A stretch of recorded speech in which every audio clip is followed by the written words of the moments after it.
সহবাসের প্রস্তুতি নেওয়ার সাথে সাথে অনেক সময় দেখা যায় এক ধরনের ফ্লুইড নিঃসৃত হয়, এক ধরনের পিচ্ছিল রস নিঃসৃত হয়।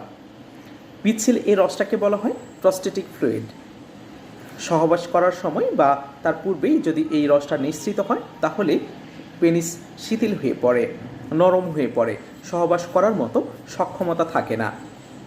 আপনাদের যদি এই ধরনের সমস্যা দেখা যায়, অর্থাৎ সহবাসের পূর্বেই যদি প্রস্টেটিক ফ্লুইড নিঃসৃত হয় অথবা যৌন উত্তেজক চিন্তাভাবনা করার ফলে যদি এই ধরনের রস নিঃসৃত হয়, অথবা সহবাস করার পরে যখন আপনাদের বীর্যপাত হয়ে যায় এরপরে যদি এই রস নিঃসৃত হয়, অথবা যদি আপনাদের ঘন ঘন স্বপ্নদোষের সমস্যা হয়, অথবা ইরেকশন ছাড়াই যদি আপনাদের প্রস্টেটিক ফ্লুইড নিঃসৃত হয়, তাহলে আপনাদের জন্য কার্যকর হোমিওপ্যাথিক মেডিসিন অ্যাসিড ফস। অ্যাসিড ফস মাদার টিংচার, এই মেডিসিনটি আপনারা 10 ফোঁটা করে দিনে 3 বার খেতে পারেন। এছাড়াও